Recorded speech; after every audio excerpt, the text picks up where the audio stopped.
Everyone, welcome back to DK education academy. तो बच्चों कैसे हो आप लोग? आई होप सभी अपने अपने घरों में बहुत अच्छे होंगे, स्वस्थ होंगे।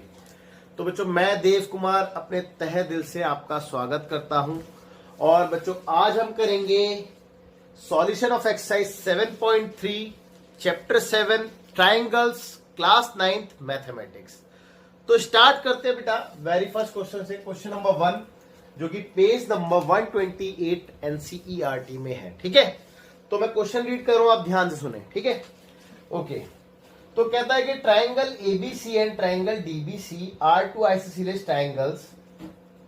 अच्छा, एबीसी आप देख सकते हैं बोर्ड पे और डीबीसी दो आइसोसेलेस ट्राइंगल है, ऐसा क्वेश्चन में बोला गया है। तो चलो साथ साथ क्वेश्चन भी लिख लेते हैं जो भी इंफॉर्मेशन है। तो सबसे पहले गिवन इंफॉर्मेशन लिखते हैं बेटा। तो गिवन इंफॉर्मेशन में इन फिगर, और फिगर के अंदर कुछ डिटेल्स आपको दे रखी है कि triangle ABC and triangle DBC are an isosceles triangle, है ना। ठीक है, आइसोसेलेस ट्राइंगल। ओके, आगे क्या कहता है? आगे लिखा है बेटा on the same base BC, और ये दोनों ही ट्राइंगल एक ही बेस बीसी पे आप देख सकते हैं। ठीक है ना। ओके, कहता है कि सी फिगर आपको गिवन थी जैसे मैंने बताया आपको। कहता है कि if AD is extended to intersect BC at P, यानी कि इन्होंने एडी को इंटरसेक्ट किया है जो कि बीसी को पी पॉइंट पे इंटरसेक्ट करती है। ठीक है, कहता है कि शो दैट, तो आप प्रूफ कीजिए नंबर 1 2 3 4, 4 पार्ट्स हैं इस क्वेश्चन में ना। बहुत इजी है वैसे तो, बट ठीक है जो भी है टू प्रूफ। तो देखते हैं क्या बोला है आपसे प्रूफ करने के लिए। तो पहला पार्ट, पहले पार्ट में लिखा है triangle ABD is congruent to triangle ACD. Okay,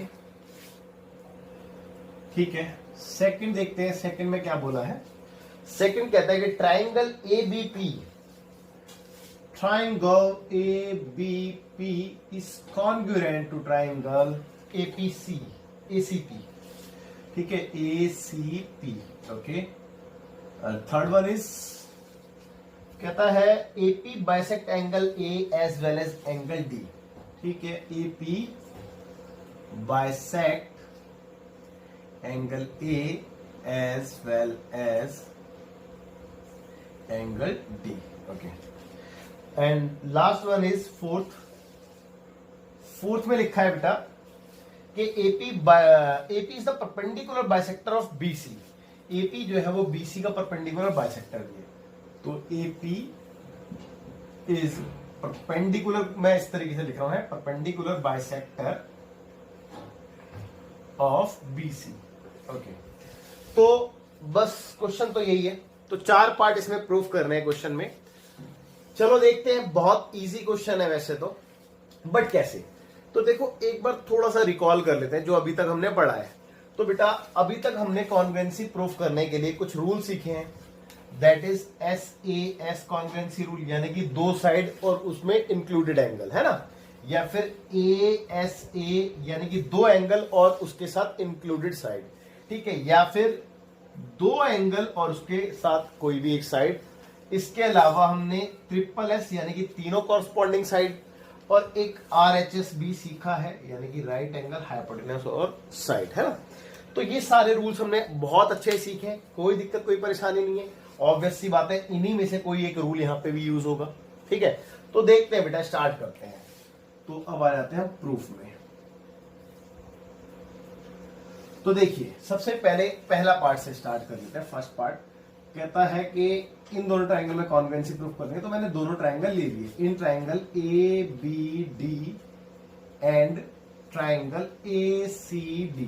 अब जैसे कि मैंने आपको बताया है, हमेशा क्वेश्चन को पहले अपने दिमाग में सॉल्व करो, फिर इन राइटिंग करो, है ना। तो पहले इसके पीछे लॉजिक समझते हैं कि क्या चल रहा है, मतलब कैसे होगा। तो देखो ABD कौन सा ट्राइंगल है, अब ध्यान से देखो। ABD ये वाला ट्राइंगल है, ये छोटा वाला। ACD ये छोटा वाला ट्राइंगल है। अब इन दोनों में कॉन्ग्रुएंसी प्रूफ करनी है। एक बात कहूं, ये जो बड़ा वाला ट्राइंगल है ये क्या कौन सा ट्राइंगल है बेटा? आइसोसेलेस, है ना। अगर ये आइसोसेलेस ट्राइंगल है तो इसकी दो साइड इक्वल होंगी, तो जाहिर सी बात है ये वाली साइड इसकी इक्वल होगी, है ना। ठीक है, ओके। और अच्छा, ये छोटा वाला ट्राइंगल की अगर मैं बात करूं, देखो चेक करो क्या नाम है इसका, क्या नाम है? डीबीसी। डीबीसी ये भी तो आइसोसेलेस ट्राइंगल है, तो इसकी भी दो साइडें इक्वल होंगी, तो इसकी वाली साइड इसकी इक्वल होगी, है ना। अंडरस्टूड है। और देखो इस ट्राइंगल को ध्यान से देखो, जो मेरे को प्रूफ करना है कॉन्ग्रुएंट, तो बेटा इसकी एक साइड इसके इक्वल, इसकी दूसरी साइड दूसरी के इक्वल, तीसरी साइड कॉमन, तो ट्रिपल एस रूल से कॉन्ग्रुएंसी प्रूफ हो गई, चेक कर लो। ठीक है, ट्रिपल एस रूल से। तो देखेंगे कैसे बेटा, इसकी ए बी इसकी एसी के इक्वल है। आप चाहो तो खाली गिवन लिख दो, खाली गिवन लिख दो, क्योंकि आइसोसेलेस वाली बात आपने गिवन में लिख रखी है ना। इसके बाद इसकी बी डी इसकी सी डी के इक्वल है, इसके लिए भी आप गिवन लिख सकते हो। और इसके बाद इसकी एडी के इक्वल है, इट इज कॉमन साइड, है ना। तो इसका रीजन क्या लिखेंगे? Common side.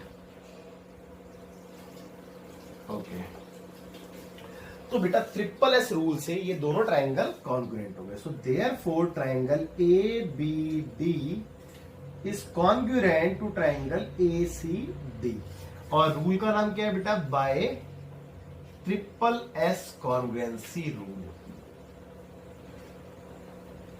ओके, तो यहां तक समझ में आ गया बेटा आप लोगों को। तो फर्स्ट पार्ट हमारा प्रूफ हो चुका है यहाँ पे, है ना। अब सेकंड पार्ट के लिए देखो, सेकंड पार्ट हमने अब करना है, लेकिन उससे पहले देखो हमें ना आगे के पार्ट्स का भी थोड़ा सा ध्यान रखना है कि माइंड में भाई क्या आगे पार्ट मेरे को क्या प्रूफ करना है। तो मैंने देखा कि मेरे को ये दिखाना है कि एपी जो है एंगल ए और एंगल डी को बाइसेक्ट करता है। तो एंगल ए को बाइसेक्ट करने का मतलब ये कि ये दोनों एंगल को इक्वल दिखाना था। तो क्योंकि मैंने ये कॉन्ग्रुएंट प्रूफ कर दिया, तो मैं सीपीसीटी से इसके दोनों एंगल इक्वल दिखा सकता हूँ।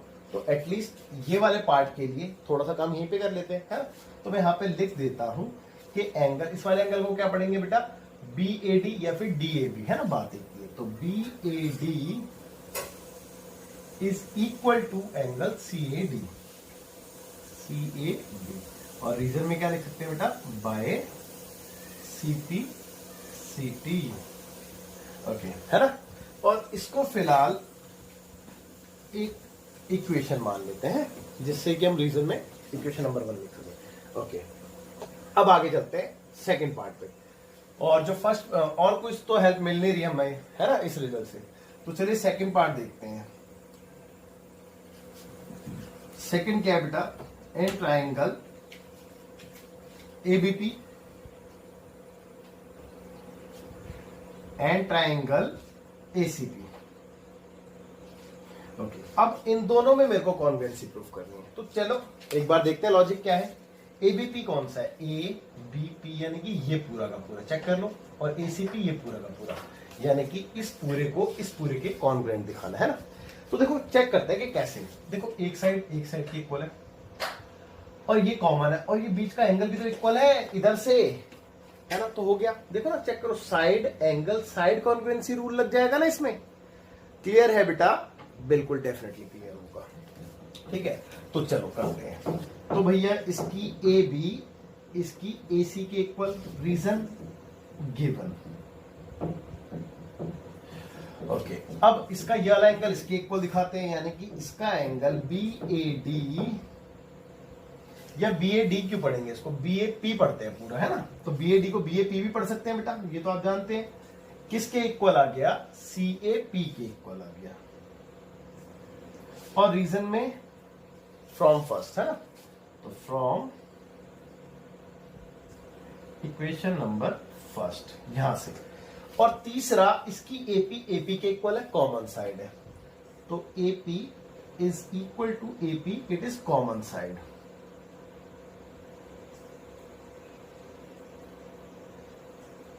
ओके, तो बेटा एस ए एस रूल से कॉन्ग्रुएंट हो गया, चेक कर लो।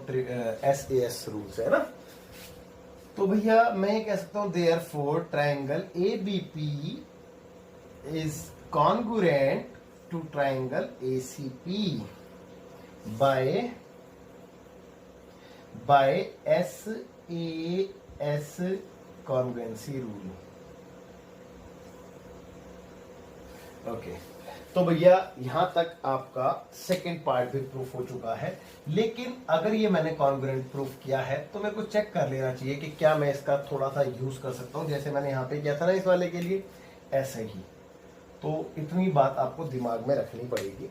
तो थोड़ा साइड में देखते हैं बेटा, जगह कम है, थोड़ा सा स्पेस कर रहा है। ओके, तो देखो अगर ये कॉन्ग्रुएंट है तो बेटा इसकी ये वाली साइड इसके इक्वल होगी बाय सीपीसीटी, है ना। तो मैं ये कह सकता हूं कि इसकी बीपी इसकी सीपी या फिर पीसी कुछ भी लिख लो, कोई फर्क नहीं पड़ता उससे, सीपी के इक्वल है बाय सीपीसीटी, बाय सीपीसीटी। और इसको आप सेकंड इक्वेशन मान लो क्योंकि इसका आगे जरूरत पड़ेगी, है ना, क्योंकि देखो ना इसमें बाइसेक्टर दिखाना है ना मुझे बीसी का, तो वहां पे जरूरत पड़ेगी। ओके, तो दैट्स इट। अच्छा, साथ ही साथ मैंने ये देखा कि मेरे को ये वाला एंगल भी 90 डिग्री का दिखाना है, तो इस पे भी काम कर लेते हैं। लेकिन इस पे मैं अभी काम करूं या फिर बाद में, चलो बाद में काम करूंगा इस पे, है ना, क्योंकि मेरे से फोर्थ उसमें पार्ट में पूछा है तो मैं बाद में काम करूंगा, अभी इतना ही छोड़ते हैं। तो अभी मैं थर्ड पे आता हूं। अब थर्ड में मेरे को दिखाना है कि एपी जो है वो एंगल ए और एंगल डी दोनों को बाइसेक्ट करता है। तो एपी ए को बाइसेक्ट करता है, ये बात तो मैं यहीं पे प्रूफ कर चुका हूं। लेकिन डी को बाइसेक्ट कराने के लिए मेरे को ये दोनों एंगल को इक्वल दिखाना पड़ेगा, और ये दोनों एंगल इक्वल दिखाने के लिए मुझे इन छोटे वाले ट्रायंगल में कॉन्ग्रुएंसी प्रूफ करनी पड़ेगी। तो फिर मैं सीपीसीटी से दोनों एंगल को इक्वल लिख सकता हूं, है ना। तो अंडरस्टूड है। तो बेटा फर्स्ट मेरे को क्या करना पड़ेगा, इन दोनों में कॉन्ग्रुएंसी प्रूफ करनी पड़ेगी, ठीक है। तो चलो इन दोनों ट्रायंगल को लिख देते हैं। तो इन ट्रायंगल भाई नाम क्या है, BPD, BPD and triangle CPD. Okay, तो देखते हैं बेटा, इसकी बीडी इसकी सीडी के इक्वल, ये तो हमें गिवन है, तो इट इज गिवन। इसके बाद इसकी पीडी और इसकी पीडी के इक्वल है कॉमन साइड, तो इसकी पीडी इसकी पीडी के इक्वल है, इट इज कॉमन साइड।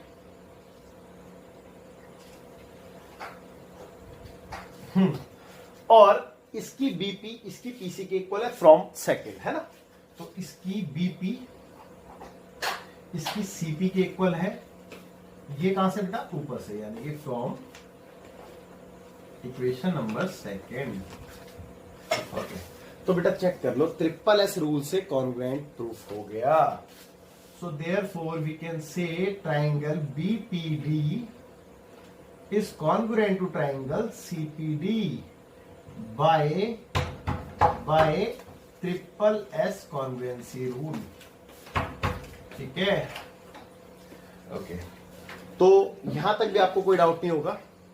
अब आगे देखते हैं। तो बेटा इसका ये वाला एंगल मैं इसके इक्वल कह दूं, तो सीपीसीटी से तो बेटा मैं ये कह सकता हूं कि एंगल बीडीपी या फिर पीडीबी, कुछ भी पढ़ो कोई फर्क नहीं पड़ता, बीडीपी इक्वल है सीडीपी के, सीडीपी के। और इसको एक इक्वेशन मान लेता हूं, थर्ड इक्वेशन मान लेता हूं, क्योंकि इसका यूज करना पड़ेगा। और रीजन में क्या लिखेंगे बेटा, बाय सीपीसीटी, सीपीसीटी। ओके, तो आई एम श्योर यहां तक भी आपको कोई डाउट नहीं होगा। लेकिन अभी थर्ड पार्ट प्रूफ नहीं हुआ है, थर्ड पार्ट हमें लिख के दिखाना पड़ेगा।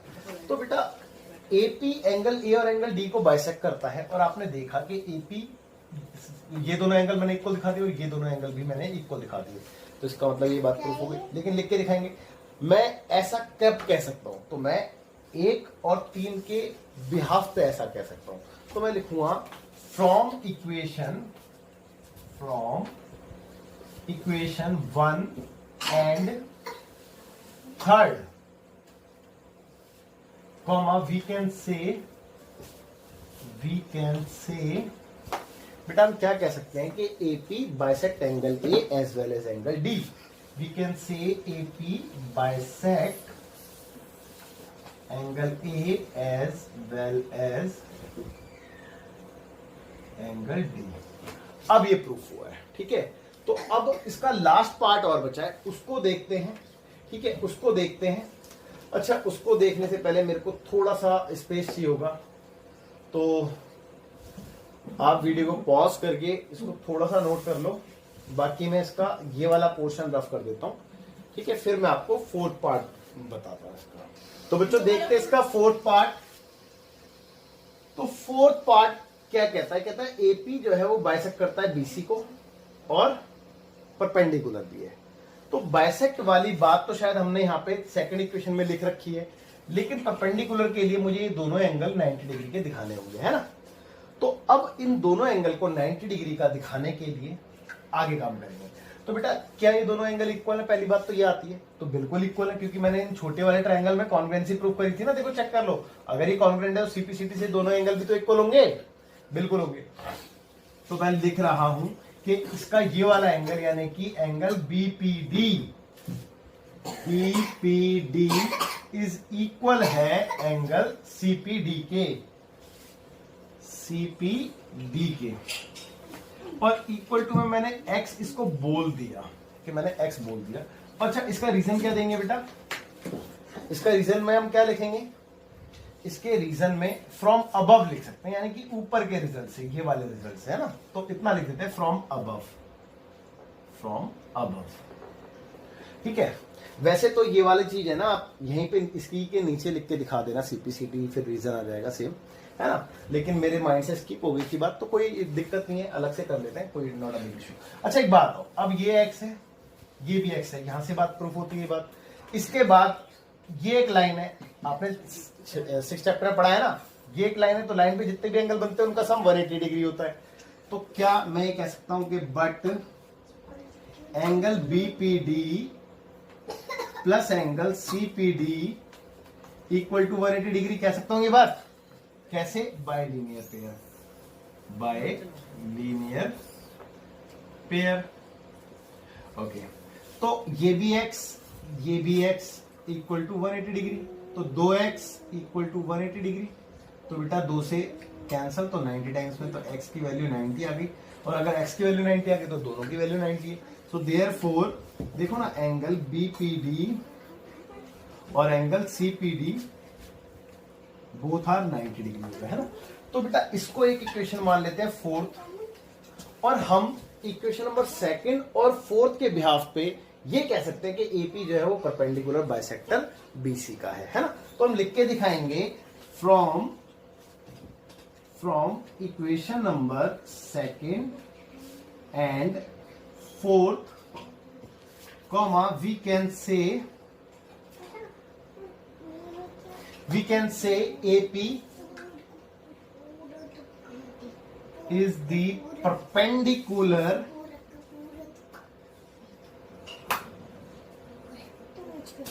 bisector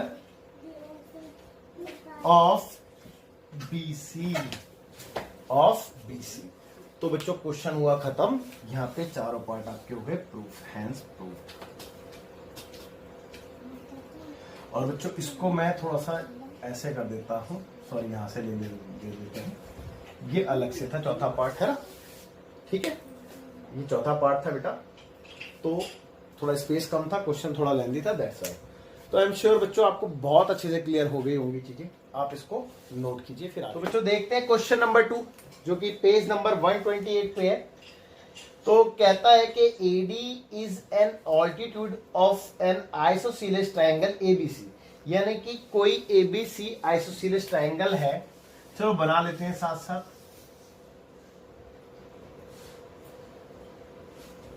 तो ABC is an isosceles triangle, okay. आगे कहता है कि in which AB equal to AC, जिसमें AB और AC इक्वल साइड्स हैं, ये बोला गया है ना। और AD के लिए बोला था कि AD जो है वो क्या है बेटा, इज एन ऑल्टीट्यूड है, इसका ऑल्टीट्यूड AD है, यानी कि कुछ ऐसे से होगा, यहाँ पे D होगा, ये ऑल्टीट्यूड है तो मतलब परपेंडिकुलर है ना, ओके। आगे लिखा है कि शो दैट AD जो है वो बाइसेक्ट कर रहा है BC को, यानी कि इन दोनों को इक्वल पार्ट में डिवाइड कर रहा है, पहली बात। दूसरी बात, AD जो है वो एंगल A को भी बाइसेक्ट कर रहा है, यानी कि इसको भी बाइसेक्ट कर रहा है, यानी कि ये वाले भी दोनों इक्वल दिखाने हैं। तो देखो एक मिनट जरा शांति से देखना कि इसको हम कैसे कर सकते हैं, क्योंकि ये ना बहुत इजी क्वेश्चन लग रहा है, तो इसमें चाहता हूं कि मैं आपको हिंट दे दूं, है ना, हिंट से इसका काम चल सकता है। तो इस क्वेश्चन में मैं आपको हिंट दे देता हूं, आप लोग ध्यान से सुने। देखो पहली बात तो ये कि ये एक आइसोसेलेस ट्रायंगल है, तो आइसोसेलेस ट्रायंगल में हम जानते हैं कि दो साइडें इक्वल होती है, और हमने ये पढ़ा है कि जिस ट्रायंगल में दो साइडें इक्वल होती है उनके अपोजिट एंगल भी इक्वल होते हैं, पढ़ा है ना हमने। तो इसका अपोजिट एंगल ये वाला, इसके अपोजिट एंगल ये वाले के इक्वल होगा, है ना। तो बेटा हम ये जानते हैं ना कि इसका अपोजिट एंगल ये और इसका अपोजिट एंगल ये इक्वल होगा, बट मुझे ऐसा लगता है कि शायद इसकी जरूरत भी ना पड़े, ये तो मैंने बताया था बस आपको ऐसी, ठीक है। लेकिन देखते हैं कि हमें कैसे इसमें कॉन्ग्रुएंसी प्रूफ करेंगे, क्योंकि अगर एक बार कॉन्ग्रुएंट प्रूफ हो जाए तो काम बन जाएगा। तो आपने ये दोनों ट्रायंगल को ले लेना है कि in triangle this and triangle this. अब इसमें इसकी एक साइड यानी कि ए बी, इसकी एक साइड यानी कि ए सी, दोनों इक्वल आ गई। सेकंड इसका ये वाला एंगल इसकी वाले एंगल के इक्वल आ गया, क्योंकि ईच 90 डिग्री। तो इस वाले एंगल को क्या लिखूंगा, ADB। तो एंगल ADB इक्वल आ गया ADC के। अब एक साइड ये वाली देखो कॉमन साइड है, तो इसकी AD के इक्वल आ गई, है ना। अब देखो इसका रीजन आ गया ईच 90 डिग्री, इसका रीजन आ गया गिवन, है ना, और ये आ गया कॉमन, ठीक है भाई। अपने आप लिख लेना यार, इतना तो अंडरस्टूड है। तो ये क्या है बेटा, चेक कर लो, राइट एंगल है। और ये क्या है, राइट एंगल के सामने वाली साइड को हाइपोटेनस कहते हैं, और ये एक साइड। तो RHS रूल से कॉन्ग्रुएंसी प्रूफ हो गई, चेक कर लो। और अगर ये दोनों ट्रायंगल कॉन्ग्रुएंट हैं तो CPCT से ये वाला एंगल इसके इक्वल और ये वाली साइड इसके इक्वल हो गया, तो हो गया आपका पार्ट प्रूफ। पहले पार्ट में आपसे बोलता है कि AD जो है वो BC को बाइसेक्ट कर रहा है, तो भैया बाइसेक्ट होगी, और AD जो है वो एंगल A को भी बाइसेक्ट कर रहा है, तो CPCT से दोनों पार्ट हो गए आपके प्रूफ। बहुत इजी क्वेश्चन था, इसीलिए बच्चों मैंने ऐसा से कराया है। लेकिन मैं आपसे उम्मीद करता हूं और मेरे को आप पे पूरा भरोसा है कि आप इसको प्रॉपरली कर लोगे, और मुझे इसका आंसर कमेंट बॉक्स में फोटो खींच के दिखाओगे, ठीक है। चलो आगे देखते हैं, आप देखिए। तो बच्चों क्वेश्चन नंबर 3 करते हैं ना। देखो अच्छा क्वेश्चन लग रहा है, एग्जाम के पॉइंट ऑफ व्यू से थोड़ा सा इंपॉर्टेंट भी है, ठीक है। तो ध्यान देना बेटा, और इसकी फिगर गिवन है तो मैं बना देता हूं एक बार फिगर।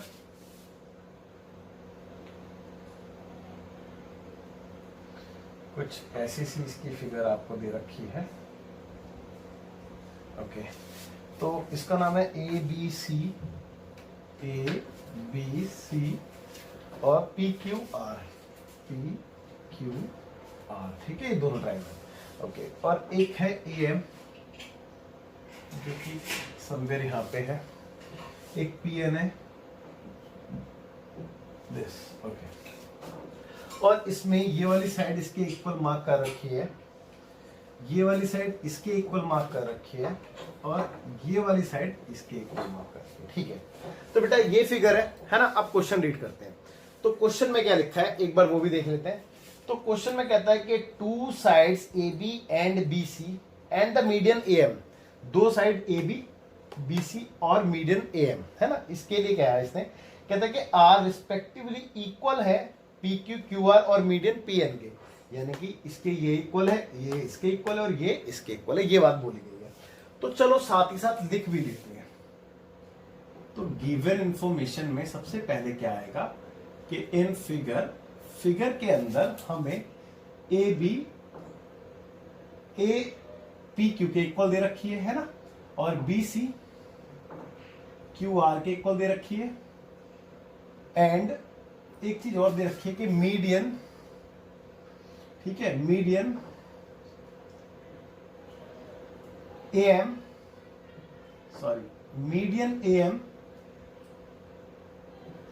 इक्वल है मीडियन PN के, है ना, ओके। तो इतनी इंफॉर्मेशन हमें गिवन थी। आगे कहता है कि सी फिगर और शो दैट दिस, है ना। तो ठीक है, टू प्रूफ देखते हैं हमने प्रूफ क्या करना है इसमें ना।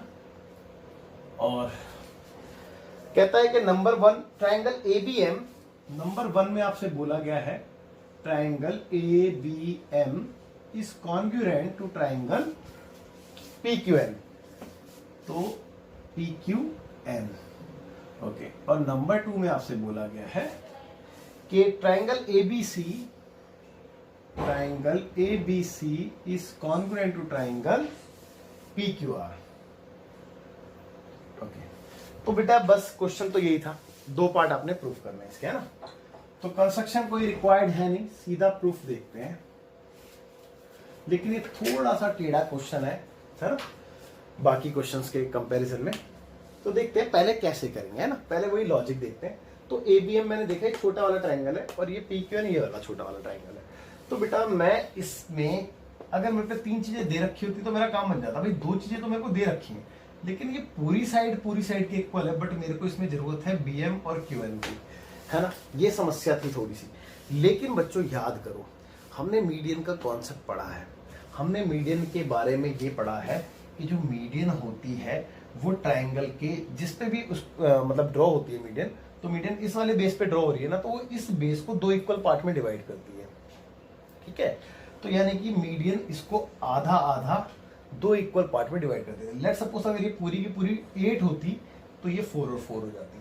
तो अगर ये पूरी साइड इस पूरी साइड के इक्वल है, मान लो कि ये 8 है तो ये भी 8 है, और मीडियन ये भी और मीडियन ये भी है, तो मीडियन ने इसको 4 बनाया तो इसको भी तो 4 बनाया, तो इसका मतलब BM और QN इक्वल आ जाएंगी, है ना। लेकिन अब इसको लिख के भी तो दिखाना पड़ेगा, तो लिखेंगे कैसे, शो कैसे करेंगे वो देखते हैं। तो बेटा देखते हैं, यहां पे पहले एक लाइन लिख देते हैं, सिंस वी नो दैट, या फिर एक सेकेंड जस्ट मिनट, पहले एक काम करते हैं। वी हैव, भाई हमें क्या दे रखा है कि AM जो है मीडियन AM मीडियन PM के इक्वल है ना, ये दे रखा है इक्वल।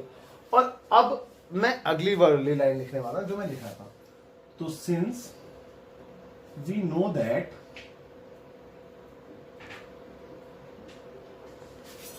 द मीडियन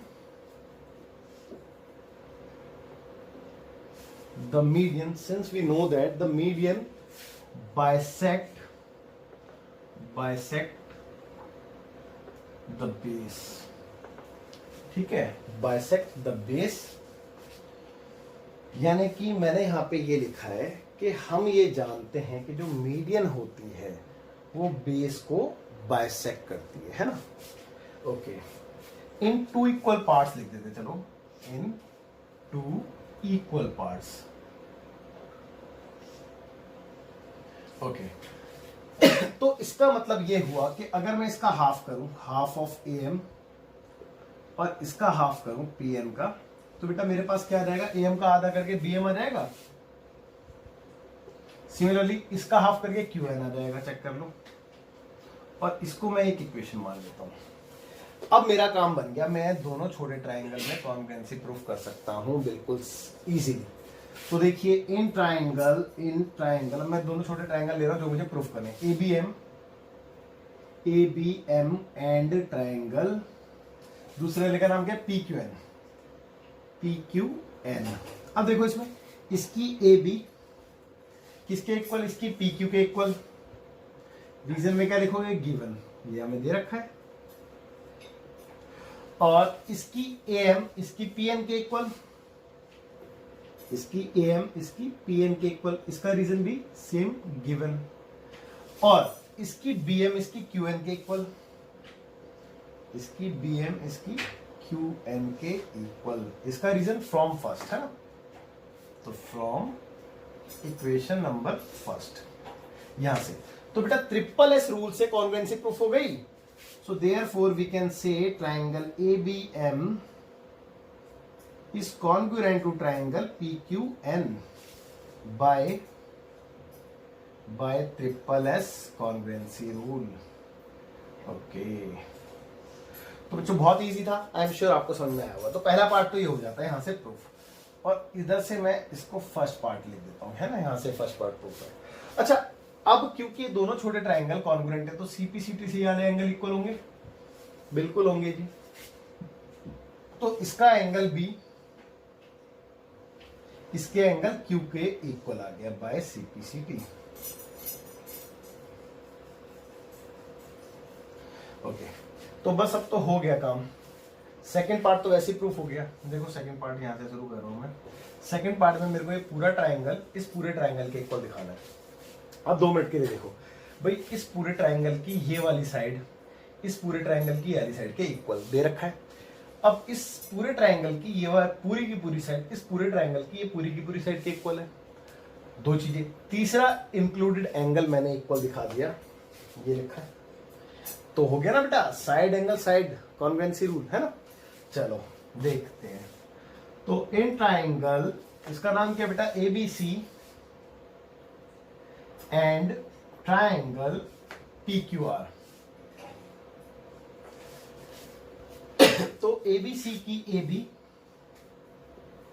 और इसकी PQ के इक्वल है ना, इसकी PQ के इक्वल है। रीजन में गिवन लिखोगे आप। और इसका एंगल B, इसके एंगल B को आप क्या पढ़ सकते हो, ABC पूरा पढ़ सकते हो है ना, या फिर खाली B भी लिखोगे तो भी कोई दिक्कत नहीं है। और इसके एंगल PQR के इक्वल है। इसका रीजन क्या लिखोगे, यहां से, यानी कि फ्रॉम अबव लिख सकते हैं। तो फ्रॉम अबव यानी कि ऊपर से है ना, फ्रॉम अबव। ओके, अब इसकी BC इसकी QR के इक्वल है। ये भी आपको गिवन है। तो देखो चेक कर लो, 2 साइड के बीच में इंक्लूडेड एंगल मैंने दिखाया। तो साइड एंगल साइड से हो गया कॉन्ग्रुएंट। तो therefore triangle ABC is congruent to triangle PQR by SAS congruency rule. Okay, hence proved. तो बच्चों आई एम श्योर आपको समझ में आया होगा अच्छे से, कोई दिक्कत कोई परेशानी नहीं। आप वीडियो को पॉज करके नोट कीजिए इस क्वेश्चन को, और बाकी आज की क्लास हम यहीं पे ओवर करते हैं। इसमें बचे हुए भी 2 क्वेश्चंस और हैं, क्वेश्चन नंबर 4 और 5, वो हम नेक्स्ट पार्ट में कवर करेंगे। तो बच्चों बाय, टेक केयर, अपना ध्यान रखें, जय हिंद, मिलते हैं।